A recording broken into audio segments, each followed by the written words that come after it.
نشین سید فیض علی شاہ قادری حجازی سے لوگوں کی روزے میں چند غلط فہمیوں کے بارے میں پوچھیں گے۔ پہلی غلط فہمی، روزے میں انجیکشن لگانے سے روزہ ٹوٹ جائے گا، درست مسئلہ بتا دیجیے۔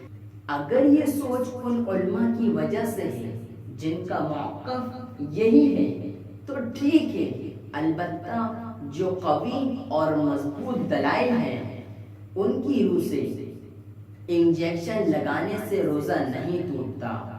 شدید ضرورت پڑے تو روزے میں ڈرپ بھی لگائی جا سکتی ہے۔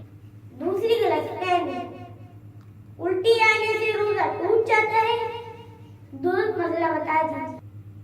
از خود کتنی ہی الٹی یا کے آئے روزہ نہیں ٹوٹتا، البتہ خود قصدن یعنی جان بوجھ کر مثلاً انگلی وغیرہ منہ میں لی اور اس سے الٹی آئی اور منہ بھر کر ہو تو روزہ ٹوٹ جائے گا۔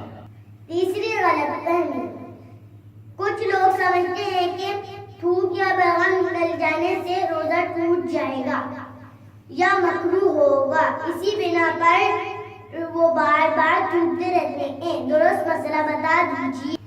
تھوک یا بلغم جب تک منہ میں ہے ان کو نگلنے سے روزہ نہیں ٹوٹے گا۔ ہاں، منہ سے باہر مثلاً ہتھیلی پر تھوک کر دوبارہ منہ میں ڈال لیا گیا تو روزہ ٹوٹ جائے گا، ویسے عام طور پر ایسے کوئی کرتا نہیں ہے۔ چوتھی غلط فہمی، جب تک اذان ہوتی رہے سحری میں کھانا پینا جاری رکھا جا سکتا ہے، درست مسئلہ بتا دیجیے۔ جب سحری کا وقت ختم ہو جاتا ہے تو اذان فجر اور نماز فجر کا وقت شروع ہو جاتا ہے، لہذا جو سحری بند ہونے کے باوجود اذان کا انتظار کرتے ہوئے کھاتا پیتا رہا تو اس نے اپنا روزہ برباد کیا اور اس کا روزہ ہوا ہی نہیں۔ پانچویں غلط فہمی، حالت روزے میں مسواک نہیں کی جا سکتی، درست مسئلہ بتا دیجیے۔ مسواک کی جا سکتی ہے، البتہ یہ احتیاط رکھی جائے کہ ریشے حلق میں نہ جائے۔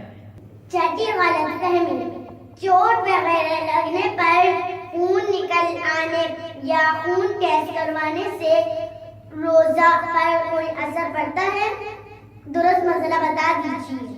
جسم سے کوئی چیز باہر آنے پر روزہ نہیں ٹوٹے گا، لہذا ٹیسٹ کے لیے خون نکلنے یا زخمی ہونے پر خون بہنے سے روزہ نہیں ٹوٹے گا۔ روزہ کسی چیز کے براہ راست ذریعے سے معدے یا دماغ تک پہنچنے پر ٹوٹتا ہے، البتہ چند صورتیں مستثنیٰ ہیں، جیسا کہ روزہ یاد ہوتے ہوئے جان بوجھ کر منہ بھر کے کرنا۔